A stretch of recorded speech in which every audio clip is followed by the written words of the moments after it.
What's up? So, um, fuck it. I'm gonna hold the camera. Uh, so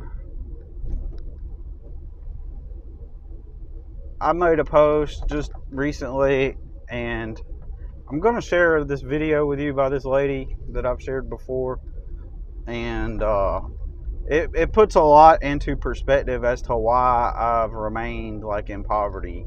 You know, because everybody needs somebody in their life that's kind of always struggling, right? And this is why suddenly you become, not suddenly, but if you're in the struggle like the way I've been in poverty all my life, like it makes sense to why there's a component here that I'm about to talk about. There's a working variable, a real component that actually is in motion that is one of the causes of my poverty. And it's like one of those indirect things.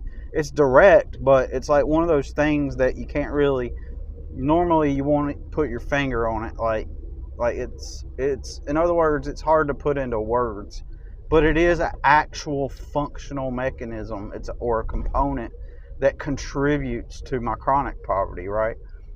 And that thing, and I'm going to share this video with you in a moment, and that thing is the fact that people love to have someone to feel better about themselves, like someone in poverty. And for one, but for me it gets magnified because this component runs slightly faster than normal. Let me explain. If I were to be working at a warehouse and poor and working hard and poor and shit, if I were to be working at a warehouse and being a good little boy, clocked in and doing what I'm told, or a landscaping company or whatever, then people would be forced to have to conclude that I'm a morally sound character, right? They couldn't say, oh, well, at least he doesn't. Well, at least he's got that job. At least he's got that job, right? And as long as I stayed in a struggle and I didn't gain any material gain, as long as I stayed in the cycle, it would help people feel better about themselves, because they'd be able to say, God, he's working those 40 hours and he's still broke and poor? God. It's because people need someone in their life to feel better about them. They need someone poor in their life so that they can feel better about themselves. Because it reinforces the fact that they're doing it the right way, or they're doing it the smart way. Billy, you're just so, man, if you just only get your shit together, Billy. Like, look at me. I got my job. Look at me. I got my job. I got a place. Like, see, obviously, obviously what you're doing is ridiculous. And so people like to have somebody like me around. Like that, most of the time when someone is trying to, and this has happened when someone is hoovering, technically, literally hoovering in my life to some extent, is because they know that they're just getting that ego validation, knowing that someone's in their life that's like doing less, that's not doing as good as them, and again reinforces where they're at. So what this, paradoxically, it creates a scenario where I lack people in my life. Like, I lack connections, and people will distance themselves, and some people will stay slightly close just so that they can continue with that ego thing. But what happens is I get slowly kind of like distanced. Nobody invites me to gatherings. Nobody like hits me up and sees how I'm doing. And nobody offers any support or any kind of like, not even moral support. No one validates my wins. They downplay my wins and all this stuff. And And so I get removed from regular social support, like that would happen in a regular social setting. Just recently, I believe this happened to me because, everybody, there's a certain limit. Like, the guy who helped me get this truck, his family owns a dealership, right? But he's not a dealer. He never worked for the company. In fact, he was in the pharmaceutical industry. But the guy that helped me get this truck, he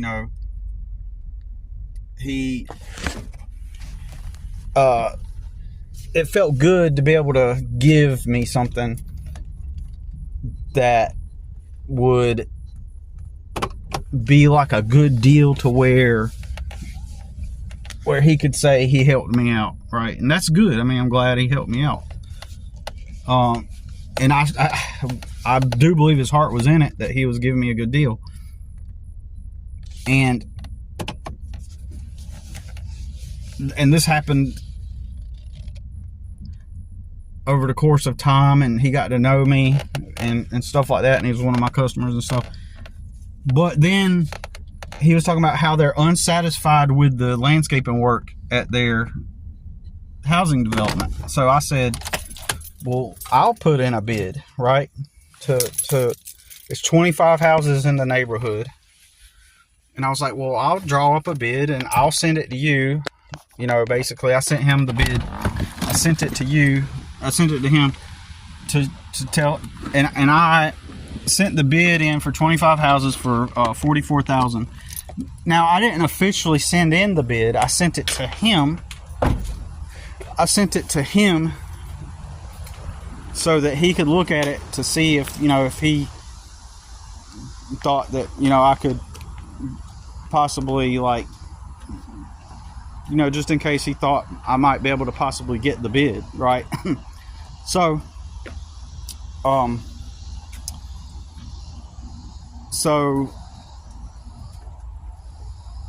I sent him what would be sent to the HOA.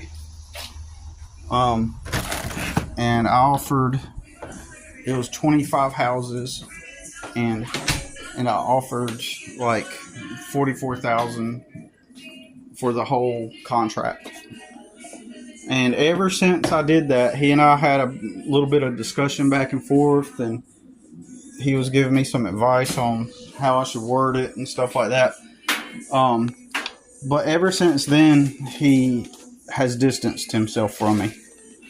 So, because possibly, I'm not saying this is the case, but it is a good example regardless. But because I've been in his neighborhood since then, and I seen him outside, and I went to go do his neighbor's property, and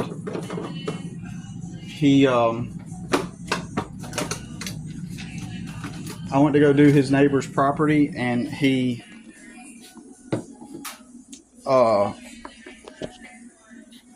was outside as usual, and every single time he talks to me, he at least says, hey, how's it going? Do you want a water? Something like that. But ever since I sent him that stuff and had that conversation, he has distanced himself from me to where he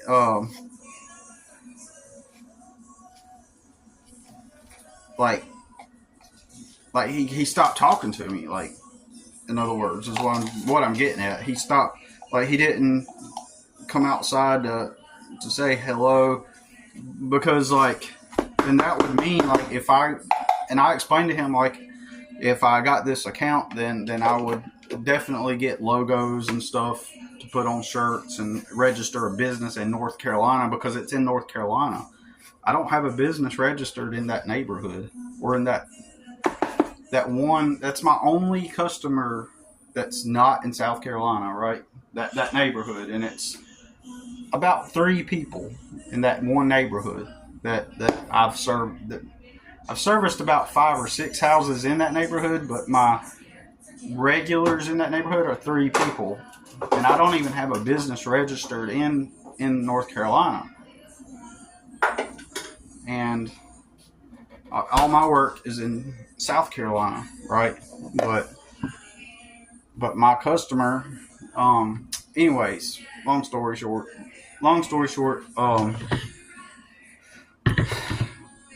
I feel like just the fact that he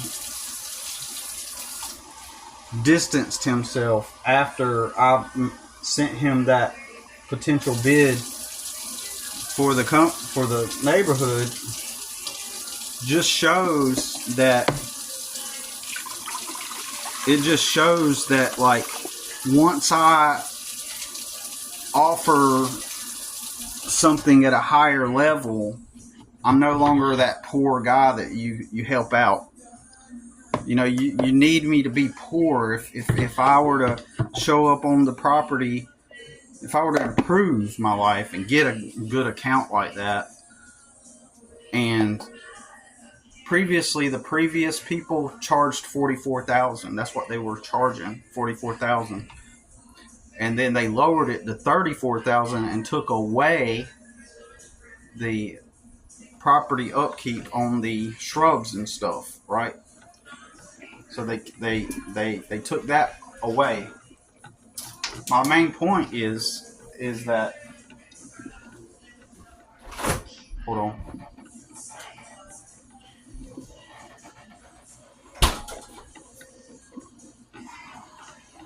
My main point is, by me saying I'll register a business in North Carolina, I'll get logos, then that improves my status. That improves my life. And now I'm not somebody that's like downtrodden that you get to help. So people need that. They need somebody like that, right? They need it helps them validate their own selves and their own experience. And so you might say, well, Billy, maybe you're reading too much into it. Maybe, you know, this and that, blah, blah, blah, blah. I can see where you're coming from if you say that. But, however, this is a common pattern, is my point. This is a common pattern with people. Like, they always, the moment I begin to elevate myself to some extent, that's when people start to distance themselves more. So, and that's a working component. What I'm saying, that is a variable. That is an example of a component that keeps me enmeshed in dysfunctional environments and chronic poverty. Because the moment I do accelerate, and even that guy that I'm talking about, he asked me a while back, why don't you just go work for a company? Everybody says that. Interestingly, with him, though, he's literally the only person, because he's pretty smart. He worked in the pharmaceutical industry where he was involved in designing and inventing drugs and inventing things. He's really smart. So when I told him, like, well, the math doesn't add up, and if I were to go apply at a warehouse, they're not going to pay me enough to get out of the economic situation, and he agreed with me. He's like, oh yeah, you're right. I was like, I may struggle, but there's potentially more money in the business. And he like agreed with me. I was like kind of surprised, because typically most people, they don't, you know, agree with me, like, or they scratch their head like trying to figure out, like, but it's stability.